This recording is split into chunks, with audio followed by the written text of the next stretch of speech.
देही मांगलो पालोटा में पानिया काहेल रूसल हकी तू बोले के धनिया।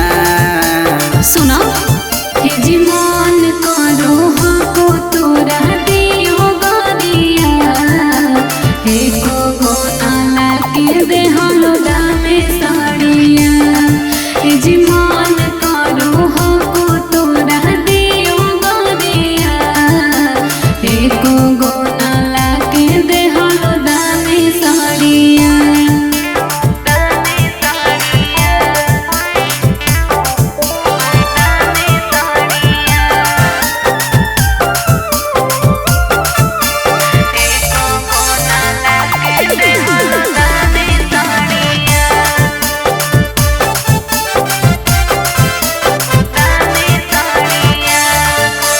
चलो हो ना काम धंधा बुझे परेशानी गे मुहवा फुला के काहे बैठल हकी रानी गे।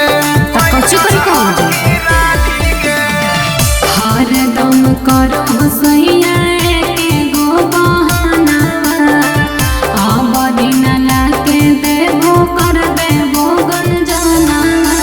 कुछ दिन औरी बर्दाश्त करे हमर के रानिया कुछ दिन औरी बर्दाश्त करे हमर के रानिया। जी मान करो को तोरा दियो गरिया एको गोना लाके दे हलो दामे साड़िया जी मान करो को तोरा दियो गरिया एको गोना लाके दे हलो दामे साड़िया।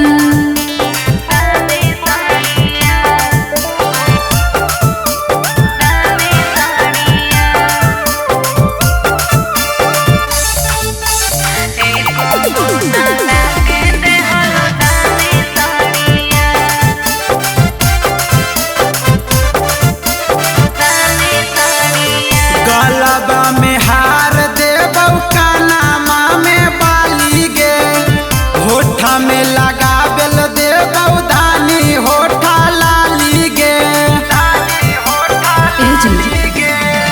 अब नहीं चलो तो राजा तोरे कौनो बहाना एक गो तुला दसड़िया चाही ना गहना।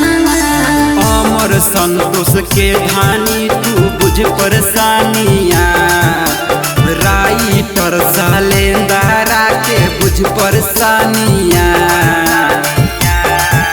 जी मान करो को तोरा दियो गरिया एको गोना लाके दे हलो दामे साड़िया जी मान करो को तोरा दियो गरिया एको गोना लाके दे हलो दामे साड़िया। माँ प्रतिमा रिकॉर्डिंग स्टूडियो शेखपुरा।